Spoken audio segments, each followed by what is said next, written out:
আউযু বিল্লাহি মিনাশ শাইতানির রাজিম বিসমিল্লাহির রহমানির রহিম ইয়াকা না'বুদু ওয়া ইয়াকা নাস্তাইন। সম্মানিত সুপ্রিয় সুধী যারা দেখছেন শুনছেন সবাইকে অনেক অনেক প্রীতি ও শুভেচ্ছা। প্রিয় দর্শক, আজকের আমাদের প্রতিবাদ্যের বিষয় আপনারা জানেন, পূর্ব ঘোষিত। আমাদের আজকের বিষয় হচ্ছে বিএনপি এবং জামাতের মধ্যে এত পার্থক্য কেন? তাদের গঠনতন্ত্র বা তাদের নিয়ম কানুন, তাদের ধারাবাহিকতা, তাদের রাজনৈতিক প্রেক্ষাপট, এই বিষয়ে আজকে আপনাদের সামনে কথা বলবেন। যারা কথা বলবেন তাদের মধ্য থেকে আজকে আমাদের সাথে যুক্ত হচ্ছেন গণ অধিকার পরিষদের থেকে জনাব নাজমুল হাসান কানন ভাই। জি, আপনি কেমন আছেন ভাই? আসসালামু আলাইকুম কবি শহীদুল ভাই, আলহামদুলিল্লাহ আমি ভালো আছি। আপনি কেমন আছেন?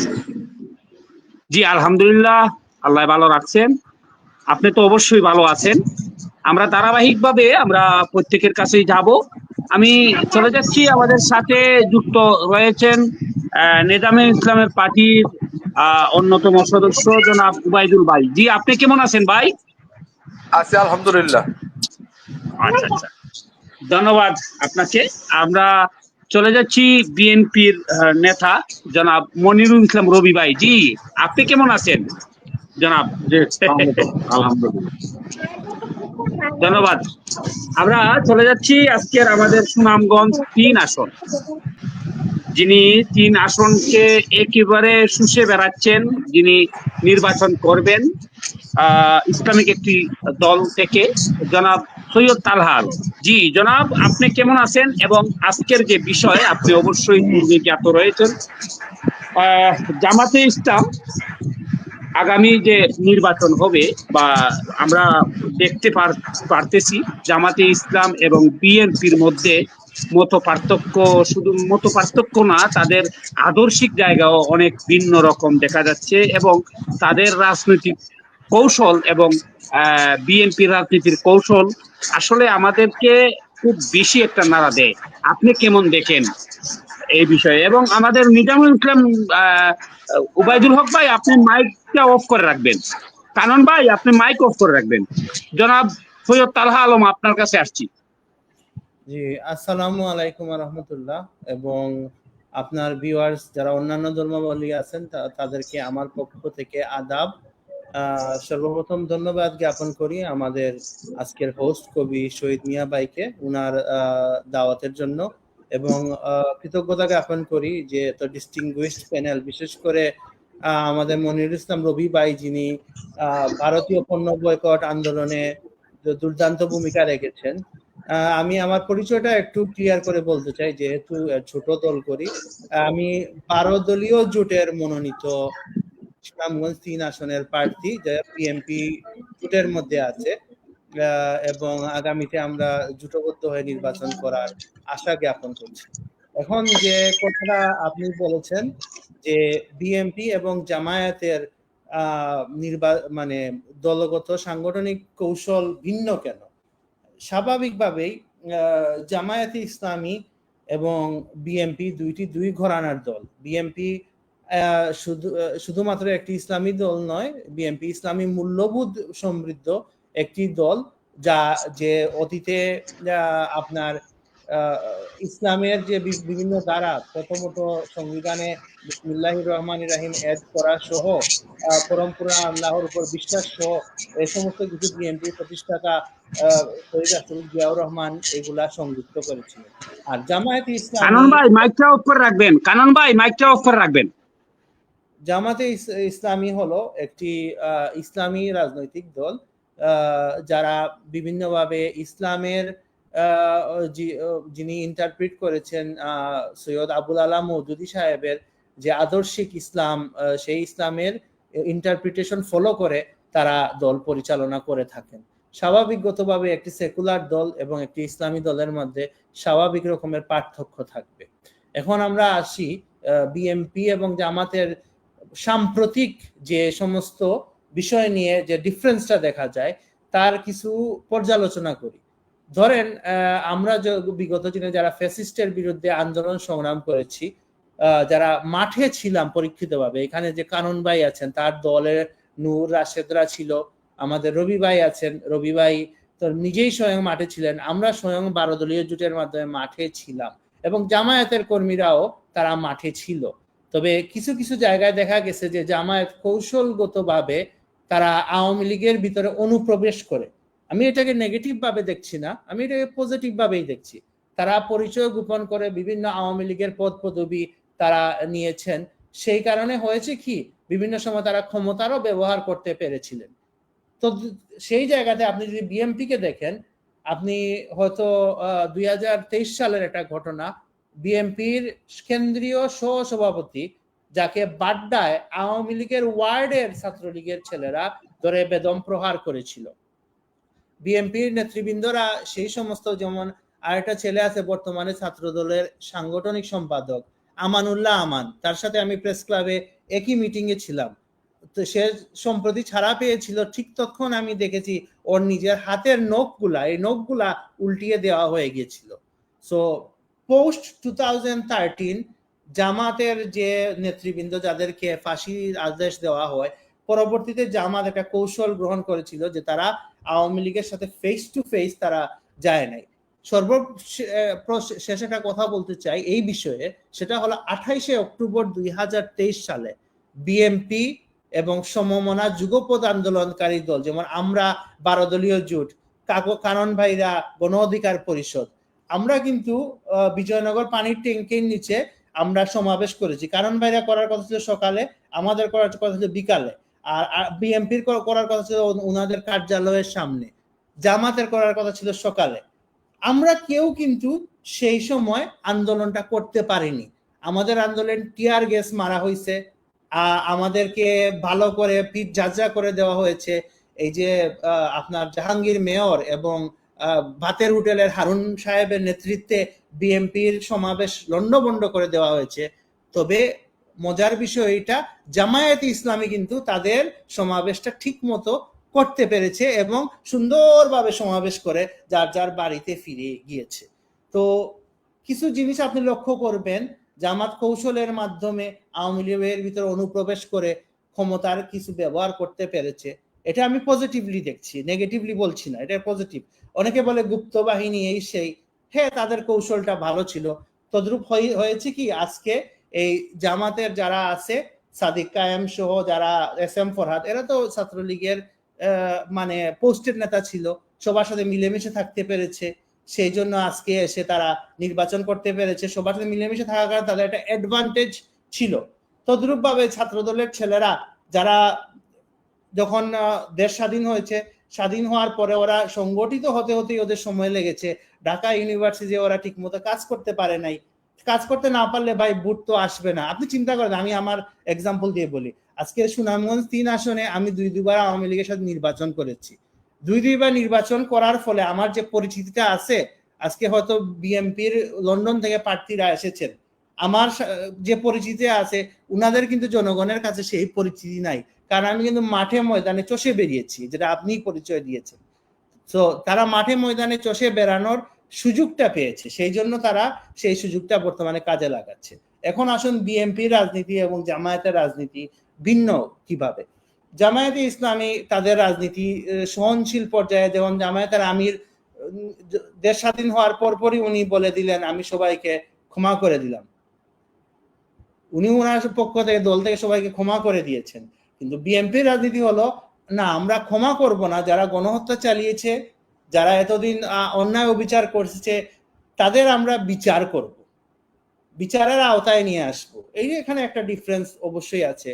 তো এই জন্য দেখা যায় যে অনুপ্রবেশকারী, তারা যেমন আওয়ামী লীগ অনুপ্রবেশ করেছিল, ঠিক তদ্রূপ ভাবে অনেক আওয়ামী লীগের ওয়ার্ড পর্যায়ের নেতৃবৃন্দ কিন্তু জামায়াতের বিভিন্ন অঙ্গ সংগঠনে তারা এড হয়ে যাচ্ছে।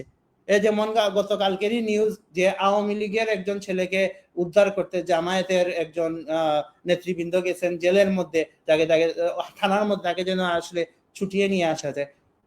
জামাতের অ্যাঙ্গেলে রাজনীতি করছে তারা, আমি ধরবো না মাছ, ছুঁইব না পানি, কিন্তু আমি সবাইকে মেনটেন করে চলি।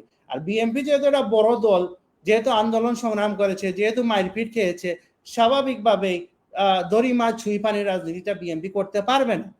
কারণ সব সময় তো বিএনপির মেজরিটি মানে মেজরিটি দল ছিল আওয়ামী লীগ এবং বিএনপি। আওয়ামী লীগের সাথে সবসময় একটা প্রতিযোগিতা ছিল।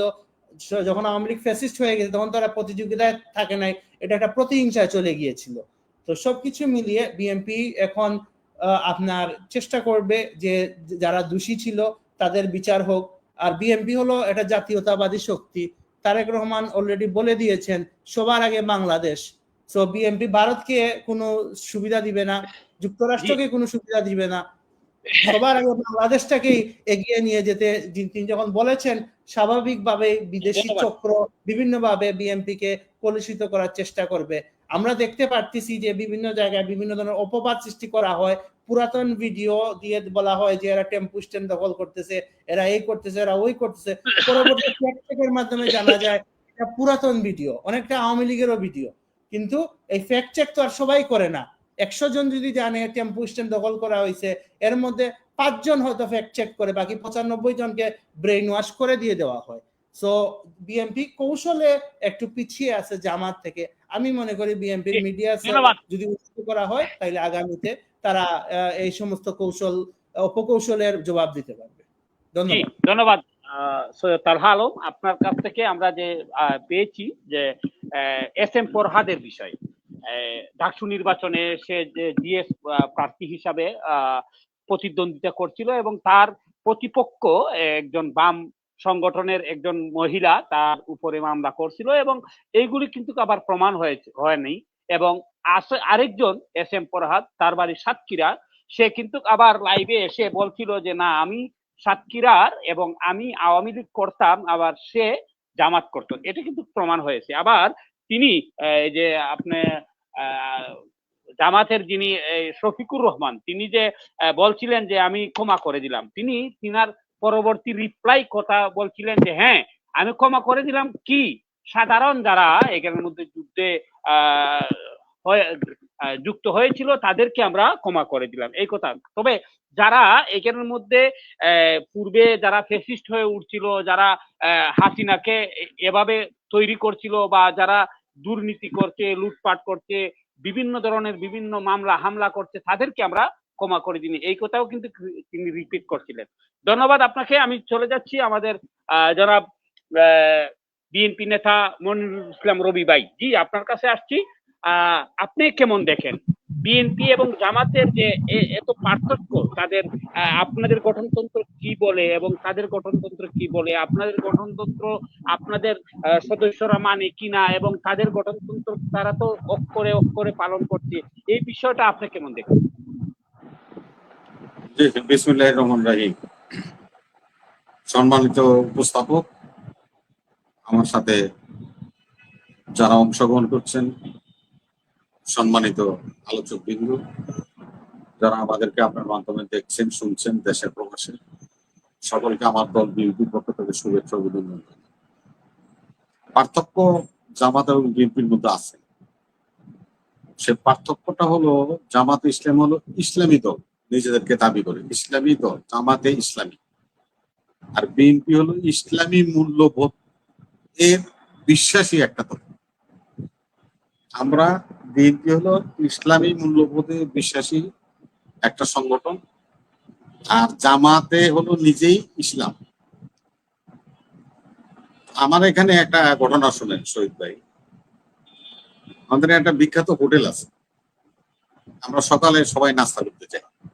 আমরা মসজিদে নামাজ পড়ি, পড়ে মসজিদের সাথেই নিচে, মসজিদটা হলো উপরে, নিচে হলো হোটেলটা। ইমাম সাহেব, মুয়াজ্জিম সাহেব, আমরা যারা নামাজে সকালে ফজর নামাজ যারা পড়ে সবাই ওখানে নাস্তা করে। তো একদিন সকালবেলা আমরা নাস্তা করতে নামছি, ইমাম সাহেব নামাজ শেষ করছে, মুনাজাত হয়েছে। ইমাম সাহেবের মুয়াজ্জিম সাহেব খাদেম ওনাদেরকে নিয়ে আমরা একসাথে বসে নাস্তা করি। নামছে যায় বলতে যে হোটেল মানে খোলা আছে কিন্তু কার্যক্রম নেই। হোটেলের মালিকের ও বসিয়ান লোক, আমরা লতিফ চাচা কইতাম। তো জিজ্ঞাসলাম যে চাচা এই হোটেলের এই অবস্থা, আমাদেরকে নাস্তা দিবেন না? তো বাবাকেও আমার মাফ করে তো, ইসলামের শান্তির লয়ে পলাই গেছে। এখন মাওলানা সাহেব, আমাদের যে ইমাম সাহেব, উনি বলতেছে চাচা এটা কেমন কথা কোন, ইসলাম শান্তির লয়ে পলাই গেছে না? মানে হলো ইসলাম হলো ওনার এই হোটেলের ম্যানেজার, আর শান্তি হলো ওনার এই যে থাল প্লেট এগুলি ধোয় আর কি। তো ওই মহিলার নাম হলো শান্তি, ম্যানেজারের নাম হলো ইসলাম। ইসলামে শান্তির লইয়া পলাই গেছে। সেরকম একটা রাজনৈতিক সংগঠনের নাম হলো জামাতি ইসলাম। সেখানে ইসলামের কোনো বিধানই নেই। তারা হলো যে কথাটা তালা সাহেব বলছে যে তারা মধুদের ইসলাম প্রতিষ্ঠা করতে চায়। আমি জানি না আমাদের দেশে ধর্মপ্রাণ মুসলমান যারা আলেম ওলামা, ওনারা কেন এগুলি প্রতিবাদ করে না, কেন এগুলি নিয়ে কথা বলে না, বা কেন ওনাদের এদের দেয় এই মধুদি সাহেবের ইসলাম। এখন ওনারা যে ইসলাম প্রচার করতে চায়, এই ইসলাম ওহাবিদের ইসলাম, এই ইসলাম তো ইসলাম না। এখানে আমাদের দেশের 80% মুসলমান আমরা সুন্নিয়া তরিকায় বিশ্বাস করি। আমরা নবী রাসূলের উম্মত হিসেবে দাবি করি। আমরা কোরআন এবং সুন্নাহর ভিত্তিতে আমরা চলতে চেষ্টা করি। আমাদের দেশ 80% মুসলমান। তো ওনারা কিন্তু যেই মধুদির ইসলাম প্রচার করতে চায়, সেই ইসলামে কিন্তু এই বিষয় নেই। দেখেন, প্রশ্ন করেছে এই যে মধুদির লেখা, বই আমার কাছে আমি তো দেখালাম আপনাদের। সেখানে মধুদি সাহেব বলছে যে নবী করিম সাল্লাল্লাহু আলাইহি ওয়াসাল্লামের বলছেন উনি যে আপনি যে রিসালা এই নবুয়ত পেয়েছিলেন, নবুয়তের শাসন প্রতিষ্ঠা করতে চায় যে ভুলভ্রান্তি করেছিলেন, নাউজুবিল্লাহ মিন জালিক, আপনাকে আল্লাহর কাছে ক্ষমা চাইতে হবে। নবী করিম সাল্লাল্লাহু আলাইহি ওয়াসাল্লাম সম্বন্ধে মধুদি সাহেবের লেখা বই আপনাদের পড়ে শোনালাম। উনি এই আবেদন করছেন নবী করিম সাল্লাল্লাহু আলাইহি ওয়াসাল্লাম যে আল্লাহর কাছে ওনার ক্ষমা চাইতে হবে। তারপরেও আমরা সেই ইসলামের দিকে ধাবিত হই, যে ইসলামকে নিয়ে করে। শহীদ ভাই দেখেন, ৭১-এর দেশটা স্বাধীন হওয়ার পরে আমাদের সংবিধানে সরাসরি ইসলামের নামে কোনো রাজনীতি করা যাবে না। এই দেখেন, এটা হলো ৭২-এর সংবিধান। ৭২-এর সংবিধানে বলছে ইসলাম বা ধর্মভিত্তিক কোনো রাজনীতি করা যাবে না। বলে এই কথাটা লেখা আছে। ১৯৭৫-এর দুর্ঘটনা ঘটার পরে যখন শহীদ রাষ্ট্রপতি জিয়াউর রহমান এই দেশের রাষ্ট্রপতি হলেন, উনি প্রথমে এসে এই সংবিধানে অ্যাড করলেন বিসমিল্লাহির রহমান রহিমকে, এবং তিনি যে ৭২-এর সংবিধানে ইসলাম বা ধর্মভিত্তিক কোনো রাজনীতি, ইসলাম না ধর্মভিত্তিক কোনো রাজনীতি করা যাবে না, এই ধারাটাকে পঞ্চম সংশোধনের মাধ্যমে রহিত করে দেওয়ার পরে এই দেশের ইসলামিক রাজনীতি শুরু। পাকিস্তান বা ব্রিটিশ পিরিয়ডের কথা আমি বলছি, মানে আমার দেশের কথা আমি বলছি। এই ইসলাম ভিত্তিক বা ধর্মভিত্তিক রাজনৈতিক দলগুলি তখন থেকে রাজনীতি করার সুযোগ পেল জিয়াউর রহমান যখন এই ধারাটাকে পঞ্চম সংশোধনের মধ্যে বাতিল। সেজন্য আমি বলছিলাম শুরুতে, বিএনপি হলো ইসলামী মূল্যবোধের একটি রাজনৈতিক সংগঠন, আর জামাত হলো জামাতে ইসলামী বাংলাদেশ। তার মানে হলো, দেখেন, তাদের জামাতে ইসলামী কিন্তু হিন্দ, ভারতে যে জামাতের শাখাটা আছে ওটার নাম হলো জামাতে ইসলামী হিন্দ। পাকিস্তানে যে জামাতে ইসলামের শাখাটা আছে ওটা হলো জামাতে ইসলামী পাকিস্তান। এইটা, এরা কিন্তু আমাদের রাষ্ট্রীয় কোনো দল না, যেমন বিএনপি বা এনসিপি বা মনে করেন এই যে আপনার নাগরিক ঐক্য, এই যে এরকম আমাদের দলগুলি আছে, এগুলি কিন্তু আমরা রাষ্ট্রভিত্তিক, মানে আমাদের জুরিডিকশন বা আমাদের যা স্বাধীনতা সার্বভৌমত্ব যে জুরিডিকশন, এই জুরিডিকশনের মধ্যে আমরা রাজনীতিটা আমাদের। কিন্তু জামাতে ইসলাম কিন্তু আমাদের দেশের দল না। জামাতে ইসলাম হলো একটা আন্তর্জাতিক দল, এদের সব দেশের শাখা আছে। জামাত ইসলামী বাংলাদেশ যেটা লেখে, এটা হলো বাংলাদেশের জামাত ইসলামের শাখা। এরা বাংলাদেশের রাজনৈতিক দল না, এরা হলো বাংলাদেশের রাজনৈতিক দল না, এরা হলো জামাত ইসলামের বাংলাদেশের অংশের চ্যাপ্টারের হলো রাজনীতি করে, তাদের ওই মতবাদ তারা এখানে প্রচার করতে চায়। আমাদের এখন এর যে পরিচালিত হয় জামাত ইসলামী, দেন ওই যে আমি দেখলাম হিন্দু মহাজোটের যে একজন আছেন আমাদের সভাপতি অ্যাডভোকেট গোবিন্দ পরামানিক সাহেব, ওদিন ওই যে শরৎ উদ্যানে দেখলাম উনি জামাত ইসলামের স্টেজে উনি বক্তৃতা দিতেছেন। আবার জামাতের এখন আবার একটা নতুন স্টাইল বের হয়েছে, জামাতের হিন্দু শাখা, জামাতের খ্রিস্টান শাখা, জামাতের বৌদ্ধ শাখা, এরকম করে শাখা বের করে করে সেখানে এই সমস্ত লোকজনদেরকে সন্নিবেশিত করতেছে। আজকে দুর্ভাগ্যের বিষয় দেখ, ইসলামের নামে তারা ইসলামের কত বড় ক্ষতি করতেছে। আপনি 1000 বছর পূর্বে বা 500 বছর পূর্বে এদেশে যখন ইসলাম প্রতিষ্ঠা হয়েছে, এই ইসলামকে আমাদের পীর আউলিয়া সুফি সাধক তারাই আমাদের দেশে নিয়ে আসছে, এই উপমহাদেশে নিয়ে আসছে। হযরত শাহজালাল, হযরত শাহপরান রাদিয়াল্লাহু আনহু, শাহ মখদুম সাহেব, তারপরে চট্টগ্রামের শাহ আমানত শাহ, তারপরে বারো আলিয়া, এরাই কিন্তু এদেশে ইসলাম নিয়ে আসছিল। আমরা তাদেরকে দেখে ইসলাম শিখছি। দুর্ভাগ্যের বিষয়, 5ই আগস্টের পরে বাংলাদেশের এই সুফি সাধকরা যেখানে শুয়ে আছে, সাহিত্য হয়ে আছে, মহান লোক, তাদের সাহিত্য যে মাজার বা কবরস্থান সেগুলি ভাঙচুর হচ্ছে। এই সম্প্রতিকালে এই গতকালকে আপনার এই যে কুমিল্লা জেলার একটা থানায় 2-3টা মাজার ভাঙছে। সেখানে মাজারে যারা কাজ করে বা মাজারকে যারা ইয়ে করে তাদের উপর হামলা হয়েছে, আগুন জ্বালিয়ে দিয়েছে। রংপুরে ঠিক এরকম একটা মাজার ভাঙচুর করছে, আগুন জ্বালিয়ে দিচ্ছে। আমাদের এই যে রাজবাড়িতে গোয়ালন্দে একজন নুরাল ফকির, এই ভদ্রলোকের কবর দেওয়া হয়েছে, উঁচে নিচে এগুলি নিয়ে প্রশ্ন উত্থাপন করে তার লাশ বের করে এনে সে লাশ জ্বালাই দিচ্ছে, তার খাতে মেরে তারা হত্যা করছে ওই বাজারে। এই যে একটা বৈষম্য সৃষ্টি করছে, যেখানে আমরা বলছি যে বৈষম্য বিরোধী আচরণ করব, 5ই আগস্টের হলো এটা মূল মন্ত্র। এখন আমরা দেখছি যে বৈষম্য সৃষ্টি হচ্ছে এখানে পদে। ইসলামকে নিয়ে যে ধারণা তারা পোষণ করছে, ইসলামকে আমাদের জনগণের কাছে যেভাবে প্রেজেন্টেশন করতে চেয়েছে, আমাদের এই নতুন প্রজন্মর কাছে ইসলামকে যেভাবে ব্যাখ্যা করছে, আসলে এটা তো সহি ইসলাম না। আপনি বলেন নবী করিম সাল্লাল্লাহু আলাইহি ওয়াসাল্লামের 2 দৌহিত্রকে যারা হত্যা করেছে, একজনকে বিষের মাধ্যমে আরেকজনকে তো জবাই করে, ওরা সবাই জানে। এই মারওয়ানের কবর সৌদি এই আরবে আছে, এজিদের কবর আছে, মুআবিয়ার কবর আছে, সবার কবর আছে। এবং কি আমার ধর্মের প্রধান যিনি আমাদের প্রিয় নবী হযরত মুহাম্মদ সাল্লাল্লাহু আলাইহি ওয়াসাল্লাম, ওনারও মদিনা শরীফের রওজা আছে।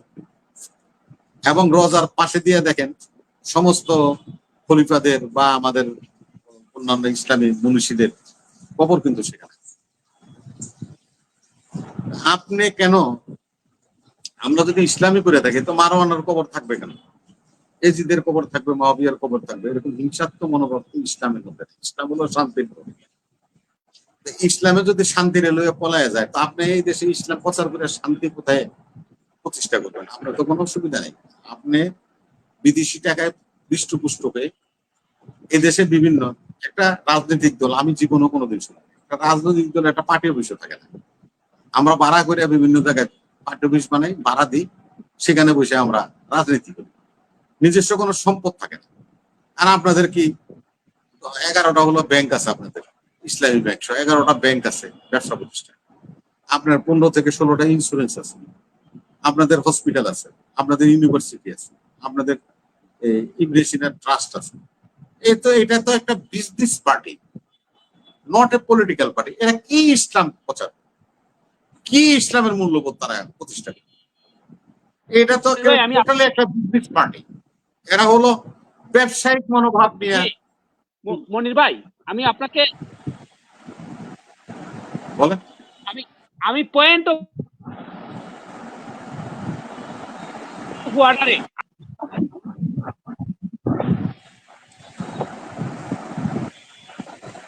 বলেন বলেন।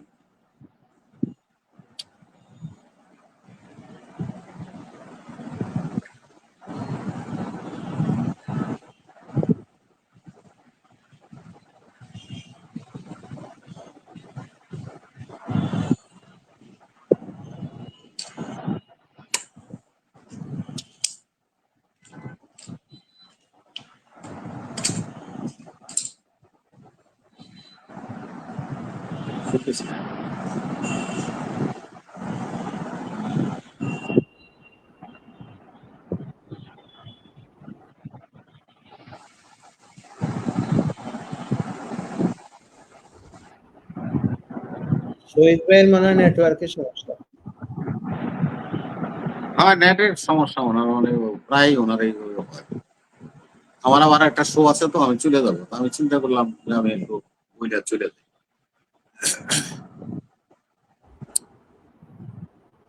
উনি কি প্রশ্ন করবেন আমি জানি না, বলার কোনো সুযোগ নেই। আর আমি যা বলতেছিলাম সেখান থেকে উনি লাইন চিত্র করে দিচ্ছেন।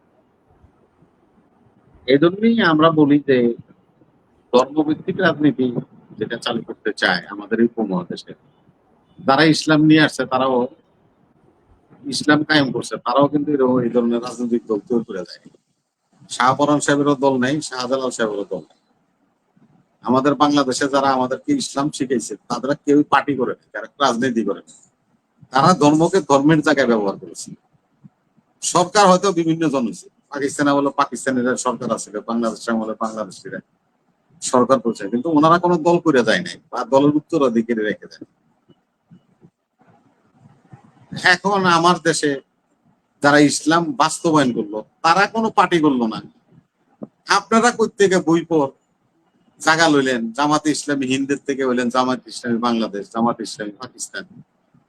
আপনারা আমাদের দেশের মধ্যে শাখা গুলা দেশের লোকজনরে বিভ্রান্ত করছেন। এটা তো আসলে ইসলামের ধন্যবাদ ধন্যবাদ জনাব মনিরুল ইসলাম রবি সাহেব, আপনাকে ধন্যবাদ। আমরা চলে যাচ্ছি নিজামুল ইসলামের পার্টির জনাব উবাইদুল হক সাহেব। জি, আপনি কেমন দেখেন বিএনপি এবং জামাতে ইসলামের মধ্যে এই দূরত্ব এবং তাদের আইন কানুন বা তাদের নীতি নৈতিকতা অথবা আপনি তাদের যে শিষ্টাচার, এগুলি আপনি কেমন দেখেন? সবাইকে আসসালামু আলাইকুম রহমতুল্লাহ। সর্বপ্রথম আমি আজকের যে আয়োজক শহীদ ভাই, তার ওনাকে ধন্যবাদ জানাই। আমি বাংলাদেশ ন্যাশনাল পার্টির পক্ষ থেকে বলতে চাই যে বিএনপি এবং জামাত এই দুইটা দল নিয়ে আজকের বিষয়, আলোচনার বিষয়। এখন জামাতের যাত্রা হলো 1941 সালে। 1941 সালে কিন্তু জামাত যাত্রা শুরু করে এবং বিএনপির যাত্রা হলো 1978 সালে, 78 সালে সেপ্টেম্বরে। এখন দুইজনের ব্যবধান কিন্তু অনেক বেশি। আর 1941 সালে কোথায় হয়েছিল বুঝো, বেয়াদবি নেবেন না। 1941 সালে কথা শেষ করে, এই জামাতের জন্ম কোথায় হয়েছিল? বাংলাদেশে, উপমহাদেশে। তখন তো বাংলাদেশ ছিল না, তখন তো ভারত। আমি তো বলছি আপনাদের যে জামাতে ইসলাম বাংলাদেশে চলে না। তখন তো ব্রিটিশ শাসনামল ছিল, তখন তো বাংলা, বিহার, উড়িষ্যা ছিল। আমাদের হচ্ছে, কিন্তু 1941 সালে তো ব্রিটিশ শাসনামল ছিল। ব্রিটিশ আমি কথা বলি, শোনেন। যার যার কথা বলছেন আমার কথা শুনেন আপনি। আমি বিএনপির কিন্তু শুভাকাঙ্ক্ষী, ঠিক আছে? জামাতেরও আমি চাই যে জামাত দেশের জন্য কাজ করি, ইসলামের জন্য কাজ করি। এখন যেটা ঘটনা, যেটা ঘটছে বিগত দিনে, জামাতের জন্ম যেটা হয়েছে, যাত্রাটা শুরু হয়েছে 1941 সালে শুরু করছে, আর বিএনপির যে শুরু হয়েছে 1978 সালে। ব্যবধান অনেক বেশি। এখন আমরা যারা আছি, জামাতের বাংলাদেশে শুরু হয়েছে 1979 সালে। এখন আমার কথাটা আমি বলি, আমার কথাটা শুনেন, আমি বলি। না, আপনি বললে মিথ্যা তথ্য দিবেন কেন? বাংলাদেশে হলো বাংলাদেশে 1979 সালে রবি ভাই, জামাতের রবি ভাই, নিবন্ধন হয়েছে। আমরা ইতিহাস আপনি থেকে এটা যা বলবেন, আপনার দেখতেছি, ব্রিটিশ যা আমলে কে পাইতেছি, কি করে আপনি গেছিল? গুগল চার্জ ব্রিটিশ দিলেও আমলে তো তো মুসলিম এই লীগের জন্ম হয়েছে, 1941 সালে আসে। নাই তো এই দেশে। আচ্ছা আচ্ছা আচ্ছা, আমার কথা আমি বলি। এখন এখন বাংলাদেশ যখন যাত্রা শুরু করলো 16 ডিসেম্বর 1971 সালে যাত্রা শুরু করলো। শুরু করার পর যদি গণতান্ত্রিক পদ্ধতি থাকতো, তখন কিন্তু জামাত কিন্তু রাজনীতি করতে পারতো, বাংলাদেশের সবাই রাজনীতি করতে পারতো। তখন কিন্তু বিএনপির কিন্তু মুসলিম লীগ ওই তো বিরক্তি, মুসলিম না না না লীগের না, লগে ওইটা আপনি শোনেন। যদি ইতিহাস আচ্ছা আচ্ছা, মানেন না, না, ইতিহাস চিন্তা করেন না, তাইলে আপনি সংবিধান হাতে রাখলেন কেন? এটা আচ্ছা হচ্ছে একটা আমি যেটা বলতে ইতিহাস। চাচ্ছি শহীদ ভাই, আমি যেটা বলতে আচ্ছা, চাচ্ছি, উনার এখন কথা আপনি আমরা শুনেন। হ্যাঁ, এখন 1971 সালের 16 ডিসেম্বর যখন বাংলাদেশ যাত্রা শুরু করলো, শুরু করার পর যে গণতান্ত্রিক পদ্ধতি যদি থাকতো, যে গণতান্ত্রিক পদ্ধতি যে আওয়ামী লীগ তৎকালীন শাসক হিসাবে আওয়ামী লীগ যদি গণতান্ত্রিক পলিসি যদি নিত, গণতন্ত্র ভাবে সাংবিধানিক ভাবে গণতান্ত্রিক ভাবে প্রক্রিয়া যদি রাজনৈতিক দলগুলির মাধ্যমে যদি দেশ পরিচালিত হইতো, বাকশাল কায়েম না হইতো, তখন কিন্তু জামাত কিন্তু রাজনীতিটা করতো এবং অন্যান্য দল যখন ছিল, তারা যারা ছিল তারা কিন্তু করতে পারতো। এখন তখন কিন্তু বিএনপি কিন্তু আর জন্ম নিত না। বিএনপির জন্ম নিল কেন? বিএনপির জন্ম যাত্রাটা শুরু হয়েছে বাকশালের কারণে, সব রাজনৈতিক দল বন্ধ হয়ে গেছে, সবগুলির একবার অস্তিত্ব শেষ হয়ে গেছে। তখন এই যে একটা গণ অভ্যুত্থান বা একটা সামরিক একটা অভ্যুত্থানের একটা প্রেক্ষাপটে এই যে জিয়াউর রহমান সাহেব ক্যান্টন থেকে সামরিক বাহিনী থেকে আইসা একটা মোটামুটি একটা করে দিয়ে যাত্রা শুরু করছে এইভাবে। যদি ওই সময় 1971 সালে যে গণতান্ত্রিক পদ্ধতি থাকতো, নিয়মতান্ত্রিক ভাবে থাকতো, গণতন্ত্র ভাবে যেটা আমরা বলি গণতন্ত্র বলি, ওটা চললে কিন্তু বিএনপি কিন্তু আর যাত্রা শুরু করতে পারতো না। জিয়াউর রহমান সাহেব কি তখন গণতান্ত্রিক ভাবে দলগুলো চলতো? আপনি হুজুর 72-এর সংবিধানে আছে কোন ধর্মভিত্তিক রাজনীতি করা যাবে না। আমরা বিএনপি না হইলে আপনারা তো রাজনীতি করতে পারতেন না। আপনি ওই কথা বলেন, কিন্তু আপনি আরেকজনের কথা দিতে চান। তখন গণতান্ত্রিক পদ্ধতি না থাকার কারণে, তখন গণতান্ত্রিক পদ্ধতি না থাকার কারণেই আজকে দেখেন বিএনপি 1978 সালে যাত্রা শুরু করছে। এখন বিএনপির দেশের জন্য বিএনপির যেরকম দরকার আছে, সব দলেরই দরকার আছে, জামাতেরও আমি মনে করি জামাতেরও দেশের জন্য দরকার আছে। তবে জামাতের একটা সমস্যা কি জানেন? জামাতে বিগত দিনে এই আওয়ামী লীগের কারণে মুক্তিযুদ্ধের একটা বিপক্ষ হিসাবে তারা অনেক অনেক ঝড়-ঝাপটা সহ্য করছে। অনেক এই পর্যন্ত আওয়ামী লীগ যাওয়ার আগ পর্যন্ত এই মুক্তিযুদ্ধের বিপক্ষ একটা বিষয় নিয়ে জামাত যেভাবে তারা এইভাবে একটা সাফার করছে, ঝড় তুফান মানে তাদের উপর তো চলে গেছে, অন্য কোনো দলের উপর তো যায় নাই। কিন্তু এখন আওয়ামী লীগ চলে গেছে, জামাতের এখন কি করা উচিত? আরে জামাত তো ভাই 1900 আপনারা আমি বলি 2014 সালে যখন নিবন্ধন হারাইছে, তারপর থেকে তো জামাত তো মনে করেন যে বোরকা পরে মনে করেন যে আওয়ামী লীগের লোক রাজনীতি করছে। কিসের নির্যাতিত? ভাই, আমি আপনাকে লক্ষ্য করে বলি, জামাত তো বিএনপির সাথেও ছিল, আওয়ামী লীগের সাথেও ছিল। আপনারা কোথায় ছিলেন? তখন কি ছিল না? 14 সালের পর তো আপনারা জামাতের নিবন্ধন নাই, জামাতও নাই। না না, শুনুন আমি বলি, এখন জামাত এখন বর্তমানে যে জামাত নির্বাচন করছে, তাদের তো দলই ছিল না। তারা তো হেলমেট পরে বোরকা পরে এই আওয়ামী লীগ ছাত্রলীগের সাথে তারা থেকে তারা এই বাদ বাকি সময়টা পার করতেন। কষ্ট করলে একজনের বক্তব্য শোনেন, একজনের বক্তব্যের ভিতরে একজন কথা বললে তো বক্তব্য দেওয়া যাবে না। সেটা গণতান্ত্রিক পদ্ধতি। আপনাকে দেশের জন্য, এখন দেশের জন্য কি হবে করতে হবে? জামাতের যেরকম দরকার আছে, বিএনপির দরকার, সব দলের দরকার আছে। তবে আপনাকে গণতান্ত্রিক পদ্ধতিতে বলতে একটি সমালোচনার মাধ্যমে, আত্মসমালোচনার মাধ্যমে আমাদের দেশের জন্য কাজ করে যাইতে হবে। এখন জামাতের সবচেয়ে বড় যে কথাটা যেটা উঠছে, মওদুদির যে চর্চা, এখন মওদুদি তাদের আদর্শ হইতে পারে, কিন্তু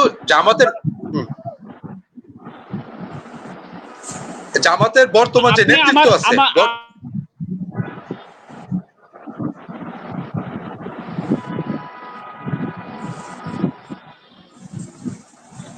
বলেন, ভালো বলেন, এটা আমি দেখবো। আচ্ছা আচ্ছা, এখন জামাতের যে বর্তমান যে নেতৃত্ব আছে তাদের একটা দূরদর্শী চিন্তা হইতে হবে। বিগত দিনে আওয়ামী লীগের যে মুক্তিযুদ্ধের পক্ষে বিপক্ষে নিয়ে যে বিপদ ছিল, এটা তো চলে গেছে। এখন তাদের যেটা করতে হবে একবার আল্লাহ এবং রসুল কথা বলেন, আপনি কথা বলেন, আল্লাহ এক এবং নবী সর্বশেষ নবী, এইটার ব্যাপারে কোন রকম দ্বিমত থাকা যাবে না। আমি বিএনপির ভাই বলেন, অন্য ভাই বলেন, আমি একমত যে আপনাকে ইসলামের যে এক আল্লাহ, এক নবী, সর্বশেষ নবী অরিজিনাল মুসলমান। এই যে এই পলিসিটা, এই পলিসিটা নিয়েই জামাতকে এই দেশের রাজনীতির মাধ্যমে সাধারণ মুসলমান, সাধারণ মানুষের সমর্থন নিয়েই তাদের যেতে হবে, ক্ষমতা যেতে হবে। এবং জামাতের ব্যাপার আমি বলি, মতিউর রহমান নিজামী সাহেব এবং মোজাহিদ সাহেব তারা কিন্তু সরকারের অংশ ছিল, দুইজন মন্ত্রী ছিল এবং গুরুত্বপূর্ণ মন্ত্রীদের ছিল। তাদের বিরুদ্ধে কিন্তু আওয়ামী লীগ, দেখেন আওয়ামী লীগ এত চেষ্টা করছে, তাদের বিরুদ্ধে কিন্তু কোনো দুর্নীতি পায়নি। তাইলে কি তারা কি শুনেন? জি উবাইদুল হক ভাই, এখন হ্যাঁ আপনি আমার কথা শুনেন। জি উবাইদুল হক ভাই, হ্যাঁ শুনি হ্যাঁ শুনতেছি। এখন জামাতের যে দুইজন নেতৃবৃন্দ ছিল, আপনি একটু কথা আপনি আমার কথা শুনেন না আপনি আমার কথা শুনেন না শুনতেছি। আপনি আমার কথার উত্তর দিবেন, আমি আপনাকে বলি। নীরব থাকেন, আমি আপনাকে প্রশ্ন করি, আপনি একটু নীরব থাকেন।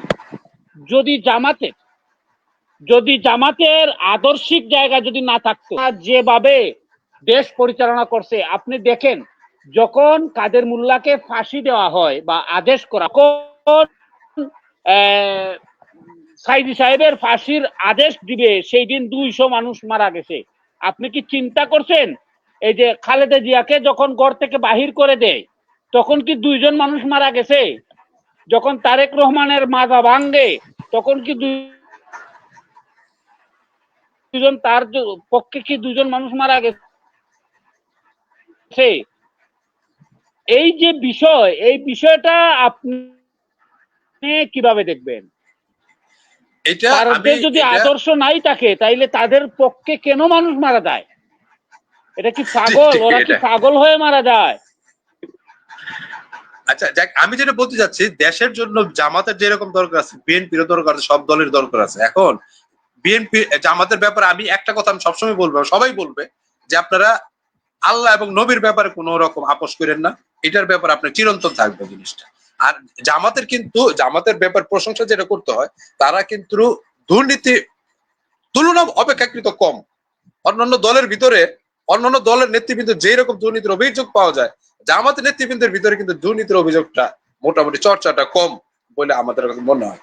বিগত দিন উদাহরণ হিসেবে যদি আমি বলি, 2টা মন্ত্রী ছিল, গুরুত্বপূর্ণ মন্ত্রী, আমরা পাইনি কিছু দুর্নীতির অভিযোগ পাইনি। তবে বর্তমান পরিস্থিতিতে যে বিভিন্ন জায়গায় যে এই ডাকসুর ইউনিভার্সিটির নির্বাচনগুলিতে জামাতে জয়লাভ করছে, এতে তাদের আত্মতুষ্ট হওয়ার কোনো কারণ নেই। কারণ জাতীয় নির্বাচন হলো সবচেয়ে বড় নির্বাচন, ওই নির্বাচনের ফলাফল দিয়ে বোঝা যাবে কার কিরকম শক্তি। এখন বিএনপির বিষয়টা কি, বিএনপি মনে করেন এগুলো জানি আমি। আপনাকে যে প্রশ্নগুলি করলাম, হ্যাঁ, এখন বিএনপির যে নেতৃবৃন্দ যারা আছেন, শীর্ষ নেতৃবৃন্দ যারা আছেন, তাদের একটা বিষয় ধরে রাখতে হবে, চিন্তা করতে হবে যে বিএনপির দলের নেতা কর্মীদের আমাদের যদি সামলাইতে না পারি, তাহলে এর দায় দায়িত্ব কিন্তু বিএনপির উপর বর্তাবে। তার দায় দায়িত্ব কিন্তু খালেদা জিয়ার উপর বর্তাবে, তার দায় দায়িত্ব কিন্তু তারেক রহমানের উপর বর্তাবে। এখন বিএনপি নেতৃবৃন্দের যে কন্ট্রোল করবে, তাদের যে নিয়ন্ত্রণ করবে, তাদের যে শুধু আপনি সাসপেন্ড করে দিলেন একটা দলের নেতৃবৃন্দ, একটা দুর্নীতি করে সাসপেন্ড করলেন, এরকম করলে তো সমস্যার সমাধান হবে না। তাদের আদর্শ থাকতে হবে, তাদের এরকম আদর্শ থাকতে হবে যাতে তারা দুর্নীতি মুক্ত হয়, তারা যাতে দেশপ্রেমিক হয়, তারা যাতে সৎ হয়, তারা মানুষ যাতে বলে যে বিএনপির লোক সৎ লোক, বিএনপির লোক ত্যাগী লোক, বিএনপির লোক দেশপ্রেমিক, বিএনপির লোক মানুষের সেবার জন্য, এই কথাটা যদি মানুষ বলে। এখন এটা যদি বিএনপির হাইকমান্ড যার বর্তমান নেতৃত্ব আছেন, তারা যদি এই বিষয়টা এস্টাবলিশ করতে না পারেন, তারা তো শরিয়া, বিএনপি তো শরিয়া আইনে বিশ্বাসই করে না। আপনি কি আমার কথা শুনেন না? এখন তারা শরিয়ান বিশ্বাস করুক না করুক, এখন আমি ওইটার ব্যাপার বলতেছি না। এখন তারা এটা তাদের দলের ব্যাপার, কিন্তু তাদের দলকে আমি কি বলি আপনি শুনবেন। হ্যাঁ, বিএনপি তো শরিয়া আইনে বিশ্বাস করে না, আপনি কেমন মনে করেন? শরিয়ান শুনেন, এখন হইলো শরিয়ান বিশ্বাস করে না, বিএনপি যদি শরিয়ান বিশ্বাস না করে, তাহলে কারো তো কিছু করার নাই। এখন এটা তো বিএনপি তো বিগত বিএনপি শুনেন 92% মুসলমানের দেশের মধ্যে শরিয়া আইন বিশ্বাস করবে না। তাইলে তাদেরকে দরকার কিভাবে আপনি মনে করেন? আমি যেটা মনে করি যে এটা সম্পূর্ণ এটা ভুল দলের কোনো সিদ্ধান্ত নয়। এটা হলো শরিয়ার বিশ্বাস করে বা না করে, এটা কোনো দলের বৈঠকে একটা সিদ্ধান্ত নিয়ে যে একটা সিদ্ধান্ত যে জানায় দেওয়া, এটা না, এটা ব্যক্তিগত মতামত থাকতেই পারে। ওরা কি আসলে ব্যক্তিগত কি পাগল? হ্যাঁ। এই যে জামাতের ওরা কি পাগল যে এখন 200 মানুষ 200 মানুষ মারা যায়, আবার খালেদা জিয়ার সময় 2 জন মানুষও মারা যায় না? এখন এই যে দেখেন বিগত দিনে দেখেন বিএনপি নেতৃবৃন্দরা কিন্তু এইগুলো তো জামাতের মানুষ মারা গেছে, হ্যাঁ। আপনি সাধারণ মানুষ মারা হ্যাঁ, গেছে, হ্যাঁ, হ্যাঁ। জামাতের অঙ্গ সংগঠনের যারা ছিল তারা মারা গেছে। তাইলে জামাতকে আপনি মন্দ বলবেন কিভাবে? জামাতে একজন ভালো দিকও মানুষ আছে, শুনেন, আবার এই দেশটাকে ফ্যাসিস্ট মুক্ত করার জন্য যদি 1400 মানুষ মারা যায়, এই দেশ থেকে ফ্যাসিস্ট মুক্ত হইল। এখন এই যে জামাতের পক্ষ থেকে যদি 200 মানুষ মারা যায়, তাইলে হ্যালো, এখন এখন আমি যেটা বলতে চাচ্ছি এখন দেশের জন্য আপনি নিজেদের ভুল, শুনছেন মানে মনে হয় না? বিএনপি কে জি, করতে হবে কি, ওবায়দুল, বিএনপি কে করতে হবে, আর বিএনপির যারা নেতৃবৃন্দ আছেন তাদের করতে হবে কি, বিএনপির বিরুদ্ধে, বিএনপির নেতা কর্মীদের বিরুদ্ধে যাতে কোনো দুর্নীতির অভিযোগ না থাকে, কোনো স্বজনপ্রীতি অভিযোগ না থাকে, কোনো অপরাধের সাথে জড়িত না থাকে, কোন রকম নেতৃবৃন্দের সাথে যাতে কোনো অপরাধের সাথে দুর্নীতির অভিযোগ যাতে না হয়, যাতে চাঁদাবাজির অভিযোগ না থাকে, লুটপাটের অভিযোগ না থাকে, হত্যার অভিযোগ না থাকে, ধর্ষণের অভিযোগ, মাদকের অভিযোগ না থাকে, এরকম একটা নেতৃত্ব বিএনপি কে দিতে হবে। বিএনপি নেত্রী যারা আছেন, নেতৃত্ব স্থানে আছেন, তারা ওইরকম ভাবে নেতৃত্ব দিতে হবে। এখন আপনি যদি তারা তো ইসলাম হাই কমান্ড পর্যন্ত শুনেন, হ্যাঁ তারা যখন ছিল এই যে 2001 থেকে 2006 সাল পর্যন্ত, শুনেন, আরে ভাই আপনি আমার কথা শুনবেন, হ্যাঁ আপনি আমার কথা শুনবেন। এ- এ কি ভাই আপনি আপনি আমি আমার কাছে আসছেন, আমি কি বলি আপনি আমার এই পয়েন্টের কথাগুলি আপনি বলবেন। 2001 থেকে 2006 সাল পর্যন্ত 5 বছরের মধ্যে 60 বছর তারা বিশ্ব চ্যাম্পিয়ন হয়েছিল এই দুর্নীতিতে। এই কথাগুলি হ্যাঁ হ্যাঁ আপনার তখনকার যেমন সত্য, আজকে বাস্তবে তারা প্রমাণও করেছে, এখনো তারা ধান্দাবাজ, চাঁদাবাজ, ছিনতাইকারী একেবারে হাই।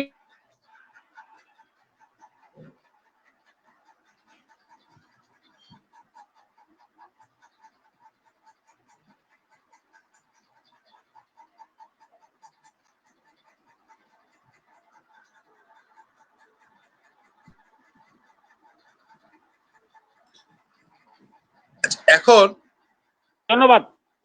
আগে আমাদের অভিযোগ সব আপনি কি ধরনের আমার কথা অভিযোগ ছিল, শুনছিলেন?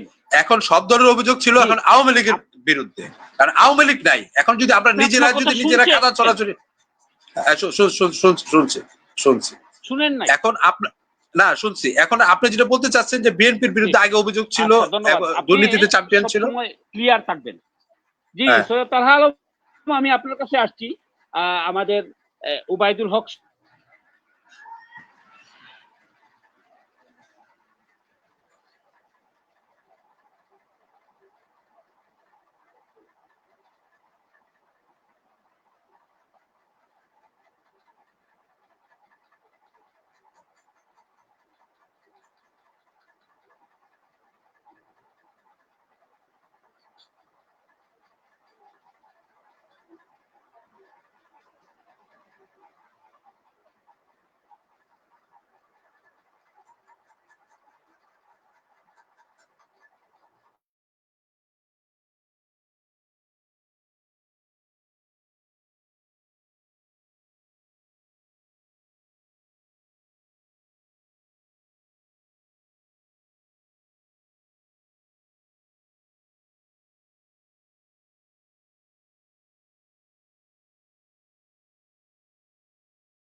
লাইনে থাকি, এসে আবার সাইদি সাহেবের যখন ফাঁসির রায় দিবে তখন 200 মানুষ মারা গেছে। আবার এইও বিষয় একটা আছে যে খালেদা জিয়াকে যখন ঘর থেকে বাহির করে দেওয়া হয় তখন কিন্তু বিএনপির 2 জন মানুষও মারা যায়নি। তারেক রহমানের যখন মাজা ভাঙ্গা হয় তখনও 2 জন মানুষ মারা যায়নি, মিছিল মিটিংও করতে পারেনি। এবং কি এরকম অনেক তথ্যগুলি আছে। আপনি এই বিষয়টা কেমন দেখেন?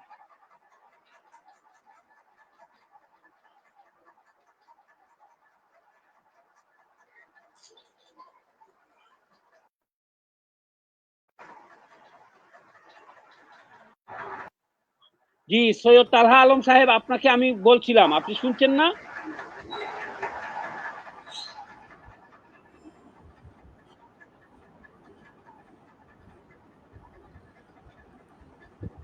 জি, হ্যালো, সৈয়দ তালহা আলম, আপনি কি শুনছেন না?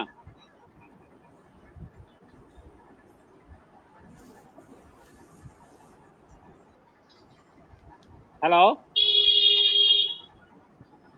হ্যালো,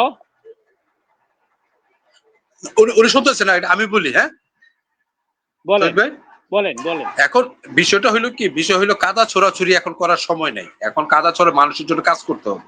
মানুষের যে এতদিন যে নির্যাতনের শিকার হয়েছে, বৈষম্যের শিকার হয়েছে, এই বৈষম্য থেকে এখন যাতে বৈষম্যের শিকার না হয়, মানুষ যাতে নির্যাতনের শিকার না হয়, মানুষের দ্রব্যমূল্যের ঊর্ধ্বগতি যাতে না হয়, মানুষ যাতে শান্তিতে বসবাস করতে পারে, এর জন্য কাজ করতে হবে। এখন কাদা ছোড়াছুরি করে ওই বিএনপির দোষ ধরলে জামাত বিএনপির দোষ ধরবে, আবার বিএনপি জামাতের দোষ ধরবে, কাদা ছোড়াছুরি করবে। আওয়ামী লীগ কি করবে জানেন?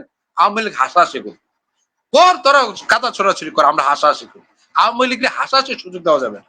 আওয়ামী লীগরে টিটকারি মারার, টিপ্পনি মারার সুযোগ দেওয়া যাবে না।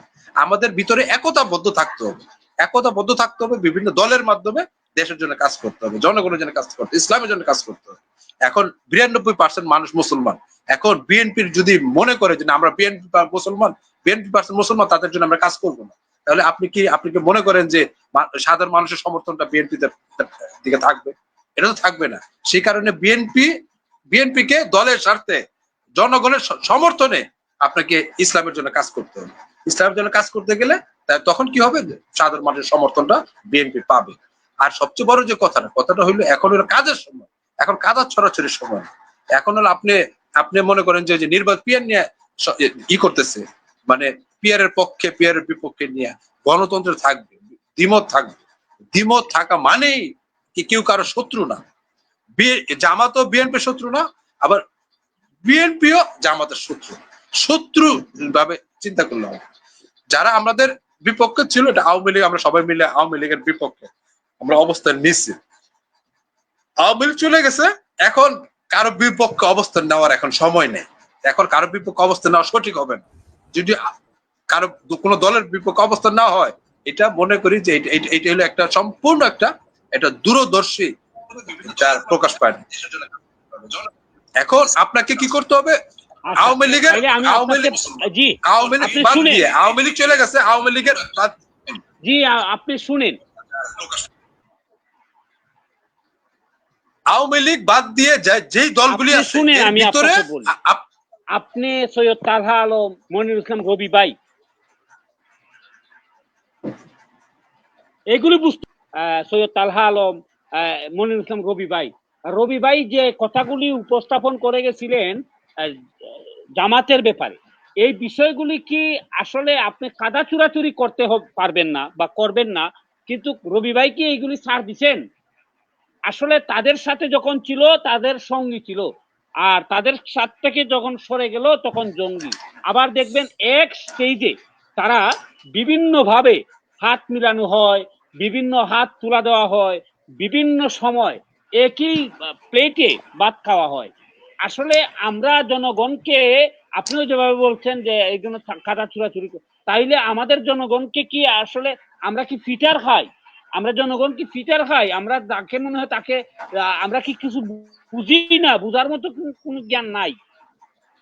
এখন দেখেন, আমার প্রশ্ন হচ্ছে এখানের মধ্যে জামাতে বা বিএনপির হেড, যারা হাই কমান্ড আছে, সেই হাই কমান্ড থেকে নিচু পর্যায়ে যারা রয়েছে, তারা আজকের জগতে দান্দাবাজ বা টেম্পু স্ট্যান্ড দখল করে।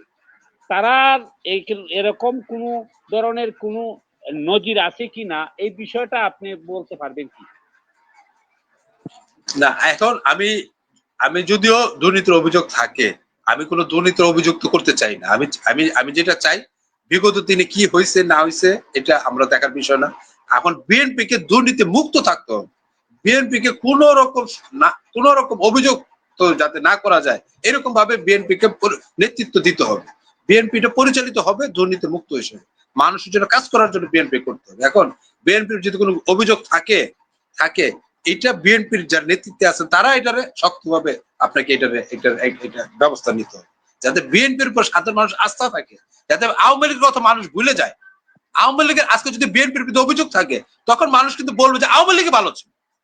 তখন আজকে যদি জামাতের অভিযোগ থাকে, কাদা ছড়াছড়ি থাকে বর্তমান রাজনৈতিক প্রেক্ষাপট, তখন বলবে কি আওয়ামী লীগ ভালো ছিল, আওয়ামী লীগ ভালোভাবে দেশ চালাচ্ছে। আওয়ামী লীগের ধন্যবাদ আপনাকে। এখন মানুষ যাতে বুঝছি, আপনার কথাগুলি আমরা বুঝতে পেরেছি। মানুষ যাতে আওয়ামী লীগকে ফিল না করে, মানুষ যাতে আওয়ামী লীগকে ফিল না করে। পেরেছি তো, আপনার কথাগুলি আমরা বুঝতে পেরেছি। আমরা সৈয়দ তালহা আলমের কাছে যাচ্ছি। সৈয়দ তালহা আলম সাহেব, আপনি দেখেন বিএনপি শরিয়া আইনি বিশ্বাস করেন এবং বিএনপির হাই কমান্ড থেকে একবারে নিচ পর্যন্ত প্রতিটা জায়গায় দুর্নীতি, এবং তারা নিজের সাধন করতে পারে না, তারা মরণকে সাধন করে নিতে পারে না। আবার বিএনপির খালেদা জিয়া যখন এই ঘর থেকে বাহির করে দেয়, বিল্ডিং থেকে বাহির করে দেয়, তখন কিন্তু 2 জন মানুষও যুদ্ধ করেনি, মারা যায়নি। আবার এই যে বালুর ট্রাক দিয়ে যখন বেরি দিয়ে রাখছে, তখনও কেউ কিন্তু আহত হয়নি। আবার এই যে জামাতের সাইদি সাহেব যখন তার উপরে ফাঁসির রায় দিব, তখন 200 মানুষ মারা গেছে, এবং কাদের মোল্লার বিষয়েও এরকমই। আপনি এই বিষয়টা জামাতের আদর্শে এবং বিএনপির আদর্শে, আবার বিএনপি গত 2001 থেকে 2006 পর্যন্ত, এর মধ্যে 4 বছরে তারা চ্যাম্পিয়ন হয়েছে দুর্নীতিতে। এই বিষয়টা আমরা আগামীতে যে ভোট দেব, বিএনপি কে ভোট দেব, আসলে কি কতটুকু নিরাপদে আমরা থাকবো? ধন্যবাদ শহীদ ভাই আপনাকে। প্রথমে আসি, একটা একটা করে আপনার কথাগুলো জবাব দেই, কিন্তু এর আগে আমার কিছু কথা হয়তো মিস ইন্টারপ্রেট বা ভুল বুঝতে পারেন। আমি কিন্তু জামাতের সমালোচনা করিনি, আমি শুধু বলেছি যে তারা সৈয়দ আবুল আলাম মওদুদী সাহেব, যিনি একজন ইসলামিক স্কলার ছিলেন, তার আদর্শিক একটা দল। যেমন আমি যে দল করি, একটু জোরে বলতে হবে, একটু জোরে বলতে হবে মনে হয়, আমি কম শুনতেছি। আচ্ছা, বলতেছি। তো আমি আগে যেটা বলেছিলাম তার মধ্যে অন্যতম কথা বলেছিলাম যে জামায়াতে ইসলামী সৈয়দ আবুল আলাম মওদুদী আরেকজনের একটা আদর্শ, আবুল আলাম মওদুদীর আদর্শ বলছেন, এই তো? জি বলেন। হ্যাঁ, ওটা কিন্তু আমি সম্মানের সহিত বলেছি, আমি কিন্তু ওনাকে ছোট করে বলছি না বা ভ্রান্ত ধারণা এই সমস্ত কিছু বলছি না, আমি বলছি সম্মানের সহিত। যেমন আমাদের দল আপনার দেওবন্দি আদর্শের দল, উনাদের দল আরেকজন ইসলামিক স্কলারের আদর্শ দল, সম্মানের সহিত বলছি। এবং হ্যাঁ, আপনার কথার সাথে আমিও একমত, উনাদের একটা আদর্শ আছে, একটা কর্মপন্থা আছে, একটা নীতি আছে, এবং আমরা ডাকসু জাকসু নির্বাচনে দেখেছি উনাদের আদর্শিক যেভাবে উনারা কাজ করেছেন তার একটা সুফল উনারা বয়ে এনেছেন। এটা কিন্তু আমি উনাদেরকে অ্যাপ্রিসিয়েট করেই বলতেছি, প্রেজ করেই বলতেছি। হয়তো আপনার দর্শক অনেকে মনে করবেন এইটা আমি কিন্তু ওদেরকে গুপ্ত বলি না, আমি বলেছি কৌশলী। তারা অনেক সময় বাংলাদেশের মুক্তিযুদ্ধও কিন্তু গেরিলা যুদ্ধের মাধ্যমে হয়েছিল, তো তারাও আওয়ামী লীগের ভিতরে ঢুকে আওয়ামী লীগের পতনে যে কাজটা করেছে এটা অবশ্যই এটা পজিটিভ কাজ। এখন যে বর্তমান পরিস্থিতিতে আমি যেটা একটু আগে আমাদের নেজাম ইসলামের হুজুর যে কথাটা বলেছেন, যে বর্তমানে কিন্তু কাদা ছুড়াছুড়ি হচ্ছে, এবং যে যারা বেশি কাদা ছুড়াছুড়ি করবে আগামীতে জনগণ কিন্তু তাদেরকে প্রত্যাখ্যান করবে। কারণ জনগণ, আপনি যে বলছেন ফিডার খায় না, এই কথাটা সত্য। মানুষ আগামীতে যখন তার প্রতিনিধি নির্বাচন করবে, দেখবে কোন মানুষটা বেশি সজ্জন, কোন মানুষটা জনগণের বিপদে আপদে এসেছে, কোন মানুষটা জনগণের কাজে এসেছে, কার নীতি নৈতিকতা আছে। তো স্বাভাবিকভাবেই বর্তমান পরিস্থিতিতে আমি মনে করি আগামীর যে নির্বাচনটা হবে এটা আসন বাই আসন বেসিসে হবে, এবং প্রার্থীর তার চলন ফিরন, চলাফেরা, মানুষের সাথে আচার ব্যবহার, এই সমস্ত কিছুর মাধ্যমে আগামীতে জনগণ তার প্রতিনিধি নির্বাচিত করবে। এখন আসেন, আপনি যে কথা বলেন বিএনপির টপ থেকে দুর্নীতি, বিএনপি তো এখন দুর্নীতি করার অবস্থানেই যায় নাই। হ্যাঁ, বিচ্ছিন্ন কিছু ঘটনা ঘটছে, বিভিন্ন জায়গায় চাঁদাবাজি বা এই সেই বিভিন্ন ধরনের আপনার কমপ্লেইন আসছে বিএনপির নামে। তদ্রুপ ভাবে সিলেটের যে আমাদের কোম্পানিগঞ্জে যে পাথর চুরির যে ঘটনা, এই ঘটনায় কিন্তু দুর্নীতি দমন কমিশন জামায়াতে ইসলামের আমির, সিলেটের আমির এবং সিলেটের যিনি সেক্রেটারি জেনারেল, দুইজনকেই সন্দেহভাজন হিসাবে রেখেছে। তো আমরা যদি বলি বিএনপি দুর্নীতি করছে, দুর্নীতিটা তো হচ্ছে না, এখানে কিছু প্রহসনের কিছু কমপ্লেইন আছে। স্বাভাবিকভাবে বড় দল, হাতের 5 আঙ্গুল যেমন সমান হয় না, লাখ লাখ কর্মীর মধ্যে 100-200 জন যে দোষ করতেছে তার তাৎক্ষণিকই বিচার হচ্ছে, তাদেরকে সাসপেন্ড করে দেওয়া হচ্ছে। আচ্ছা, এটা আমরা আসলে এটা প্রাসঙ্গিক একটা ব্যাপার। তদ্রুপ ভাবে কিন্তু জামাতেরও 2-1 মানুষকেও কিন্তু সাসপেন্ড করে দেওয়া হয়েছে। তো এগুলা কাটা ছুড়াছুড়িতে যাই না। আপনি যে কথা বলেছেন যে শহীদ আল্লামা দেলোয়ার হোসেন সাইদি হুজুরের যখন তারা যাবজ্জীবন ঘোষণা করে, অনেক সাধারণ মানুষও জীবন দিয়েছে। কারণ আল্লামা দেলোয়ার হোসেন সাইদি হুজুর হলেন গিয়ে অনেক মানুষের হৃদয়ের স্পন্দন। উনি যে দলই করেন না কেন, সাধারণ মানুষ কিন্তু ওনাকে পছন্দ করে। তবে একটা ভুল মিসলিডিং তথ্য আপনি দিয়েছেন। প্রথম তথ্যটা হলো গিয়ে আপনি বলেছেন বিএনপি শরিয়া আইনে বিশ্বাসী না। বিএনপি এজ এ দল তারা ইসলামী মূল্যবোধের দল, কিন্তু বিএনপি একটি সেকুলার দল। সারা দুনিয়ার কোন সেকুলার দল কিন্তু শরিয়া আইনকে বেস করে তাদের গণতন্ত্র তৈরি করে না। তবে বিএনপির মহাসচিব সবাই বিগত দিনে এই সমস্ত কথা আসার পরবর্তীতে ওনারা বিবৃতি দিয়েছেন যে বিএনপি শরিয়া আইন পরিপন্থী কোন ধরনের আইন প্রণয়ন মনে করেনি এবং আগামীতে করবেও না। তাহলে ওনারা যদি এই বিবৃতি দিয়ে দিতে পারেন, তাহলে আপনি কেমনে বলতে পারবেন যে ওনারা শরিয়া আইনে বিশ্বাসী?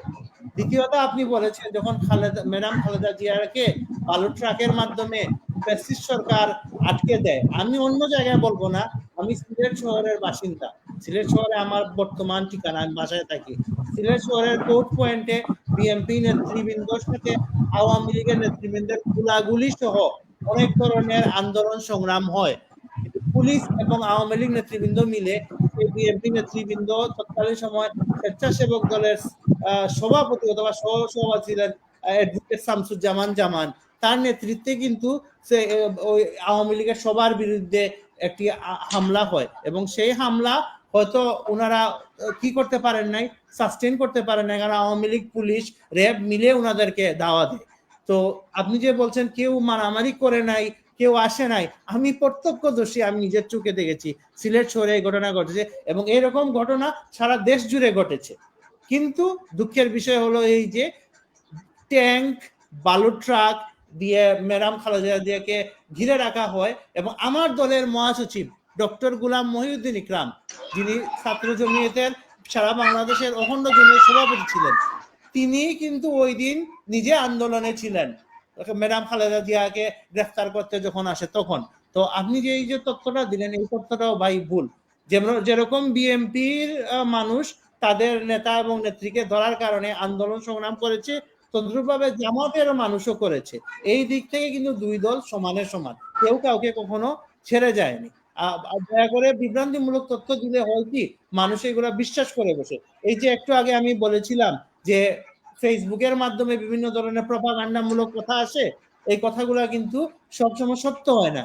সত্য যাচাই বাছাই যারা করে তারা 5% মানুষ, বাকি 95% মানুষ মনে করে ফেলে যে ওইটাই সত্য। তো আপনি যদি একজন মানে লার্নেড সাংবাদিক এবং আপনি একজন কবি মানুষ, আপনি যদি এইভাবে একটা তথ্য মানে আমাদের সামনে ছেড়ে দেন, সেই তথ্যটা কিন্তু আপনি যাচাই বাছাই করে ছেড়ে দেওয়া উচিত। এখন আসি আগামীর যে কর্মপন্থা। এই যে আমাদের হুজুর যে কথাগুলা বলেছেন, এই সব শক্তি কিন্তু ফেসিবাদ বিরোধী শক্তি, সব শক্তি বাংলাদেশের পক্ষের শক্তি। আমাদের সবার মিলেমিশে প্রতিযোগিতামূলক রাজনীতিতে যাওয়া উচিত, কিন্তু এখন যেটা হচ্ছে প্রতিযোগিতার থেকে কাদা ছুড়াছুড়ি রাজনীতিটাই বেশি হচ্ছে। এই কাদা ছুড়াছুড়ি রাজনীতি কখনো দেশের জন্য সুফল বয়ে আনবে না। আমাদের সবার মধ্যে একটা ঐক্য প্রক্রিয়া থাকা চালু হয়েছিল, আমরা সবাই ঐক্যবদ্ধভাবে ফ্যাসিস্টের বিরুদ্ধে লড়াই করেছি। আশা করব আমরা আগামীতেও আমরা এই যে সুসম্পর্কটা বজায় রাখবো। আপনি হয়তো জানেন কয়েকদিন আগে জামায়াতে ইসলামীর আমির ডক্টর শফিকুর রহমান লন্ডনে গিয়ে জনাব তারেক রহমান সাহেবের সাথে দেখা করেছেন। এটাই ছিল একটা সৌহার্দ্যপূর্ণ সম্পর্ক। আমরা 2023 সালে রমজান মাসে আমরা 12 দলীয় জোটের ব্যানারে একটা ইফতার মাহফিল করেছিলাম। সেই ইফতার মাহফিলে প্রধান অতিথি ছিলেন জনাব তারেক রহমান ভার্চুয়ালি, এবং সম্মানিত অতিথি ছিলেন ডক্টর শফিকুর রহমান। সেই ইফতার মাহফিলে ডক্টর শফিকুর রহমানই বলেছিলেন যে এই ফ্যাসিবাদ বিরোধী যুদ্ধের সেনাপতি হলেন জনাব তারেক রহমান। তো আমাদের মধ্যে একটা ঐক্য ছিল, সেই ঐক্যটা আমি মনে করি আগামীতে অটুট রাখতে হবে। হ্যাঁ, আমাদের রাজনৈতিকভাবে বিভিন্ন ধরনের ইস্যু আসতে পারে, যেমন জামাত পিয়ার চায়, আমরা পিয়ার চাই না। জামাত চায় যে ইসলামী একটা বাক্য দিতে, বিএনপি চায় যে আমরা সব ইসলামিক দলকে নিয়ে কাজ করতে। তো সবকিছু মিলিয়ে কিছু মতপার্থক্য, সেটা সুস্থ রাজনীতির মাধ্যমে আমাদেরকে সেই মতপার্থক্য গুলা দূর করতে হবে। আমাদের জনগণ কিন্তু না, জনগণ দেখবে প্লাস মাইনাস মিলিয়ে এখন জনগণ ফেসবুক ইউটিউবের মাধ্যমে জনগণ জানে যে বর্তমানে পরিস্থিতিটা কি। জনগণ কিন্তু তার প্রতিনিধি নির্বাচন করবে সব কিছু বিবেচনা করে। আর সর্বশেষে যে কথাগুলা বলতে চাই, এই যে একটা কথা উঠে এসেছে যে আমরা মানে বলতেছি জামাত এরকম বা বিএনপি এরকম। আমাদের এইটা বুঝতে হবে, আমাদের জনগণ কিন্তু যতই কাদা ছুড়াছুড়ি হবে তখন জনগণ চিন্তা করবে না তৃতীয় শক্তি ভালো ছিল। তাই আমাদেরকে এই সমস্ত বিষয়ে যথেষ্ট বিচক্ষণতার পরিচয় দিতে হবে। আগামী দিনে আমরা বিচক্ষণ ভাবে রাজনীতি, আপনি মনে রাখেন এই জামাত বিএনপি আমরা সবাই একসাথে মিলেই কিন্তু একটা সময় নির্বাচন করেছি, একসাথে আন্দোলন করেছি। তাই আমাদেরকে যথেষ্ট পরিমাণ রেসপেক্ট এবং যথেষ্ট পরিমাণ সম্মানের সহিত একে অন্যের সাথে আমাদের ডিল করতে হবে। আমি দেখতেছি যে উচ্চ পর্যায়ে আমরা যখন দেখি যে ঐক্যমত কমিশনের মিটিং এ ডক্টর তাহের সাহেব যান জামাত থেকে, এবং আমাদের বিএনপির স্থায়ী কমিটির সদস্য সালাউদ্দিন আহমেদ সাহেব যান, তাদের কিন্তু এটা সৌহার্দ্যপূর্ণভাবে কথাবার্তা হয়। কিছুদিন আগে আমরা দেখলাম যে অ্যাডভোকেট শিশুর মনির একটা যুক্তি দিয়েছেন আমাদের সালাউদ্দিন সাহেব, সেই যুক্তিটা কিন্তু আইন এবং কানুন দিয়ে খণ্ডন করেছেন, কেউ কাউকে ব্যক্তিগতভাবে কিন্তু আঘাত করেননি। তাই আমি মনে করি আমাদের আগামীর রাজনীতিগুলা প্রতিযোগিতামূলক হোক, আমাদের সবাইকে প্রতিহিংসা থেকে দূরে থাকতে হবে। আর এই যে একটা জিনিস আসছে, আপনি দেখেন যে ভ্রান্ত আকীদা, আমি মনে করি জামাত একটা রাজনৈতিক দল, তাকে তার মতো রাজনৈতিক করতে দেন। জনগণ যদি সেটা ভালো মনে করে জনগণ তাকেই পছন্দ করবে। বিএনপি বাংলাদেশের সপক্ষের একটা শক্তি, জন্মলগ্ন থেকে বাংলাদেশের উন্নয়নে বিএনপি কাজ করে আসছে। বিএনপিকে বিএনপির মতো রাজনীতি করতে দেন। এখানে আপনি এসে বলেন যদি বিএনপি শরিয়া আইনে বিশ্বাসী না, এটা শোনা কথায় কান দিয়ে এভাবে জামাতকেও ছোট করা উচিত না, বিএনপি কেও ছোট করা উচিত না। কারণ আমি তো বলতেই পারি যে মেজর শহীদ জিয়াউর রহমানের মাধ্যমেই কিন্তু ইসলামী মূল্যবোধ আমাদের সংবিধানে আসে। এটা কিন্তু কোনো ইসলামিক দল থেকে হয় নাই। ধন্যবাদ। বলি জি,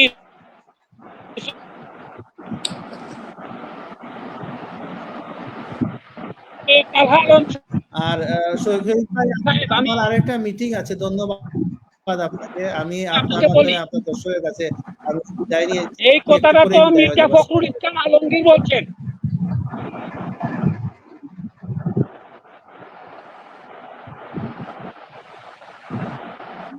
জি, ধন্যবাদ জনাব তালহা আলম, আপনাকে অভিনন্দন, ধন্যবাদ। তো আমি আমার ব্যক্তিগত কোনো মতামতের জায়গা থেকে আমি এই কথাগুলি বলি নাই। এই কথাগুলি বলছিলেন মির্জা ফখরুল ইসলাম আলমগীর। এবং যে আচ্ছা, অসুবিধা না, আপনি ভাই আমি চলে যাচ্ছি। মির্জা ফখরুল ইসলাম আলমগীর এই কথা বলেন নাই, এটা কিছু ফেক পেজ, এটা নিউজ। আপনি যে কথাগুলি বলছিলেন সেই কথাগুলি হচ্ছে মির্জা ফখরুল ইসলাম আলমগীর, তিনি বলছিলেন আমরা বিএন, এবং আমি এই কথাটাও প্রমাণ করছি যে 5 বছরের মধ্যে 4 বছর তারা দুর্নীতিতে চ্যাম্পিয়ন হয়েছে। 2000 পত্রিকার হেডলাইন আছে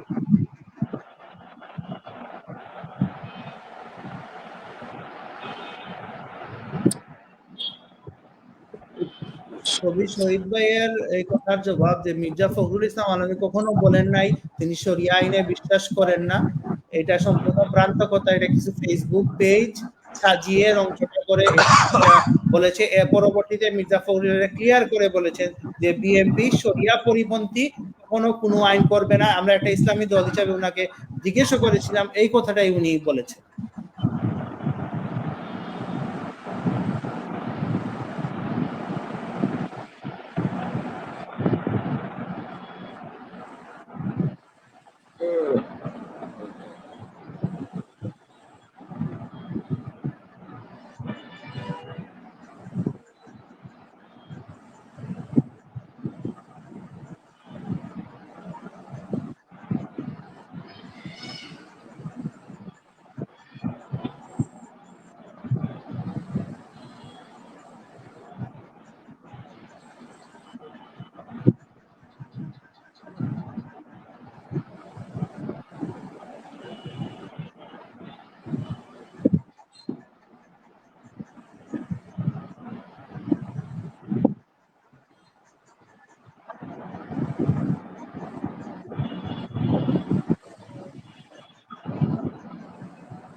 ঠিক আছে শহীদ ভাই, আমরা তাহলে যাই। আপনার তো নেটের প্রবলেম, আমার আবার একটা আরেক জায়গায় যাইতে হবে 10টায়, চলে যাবে।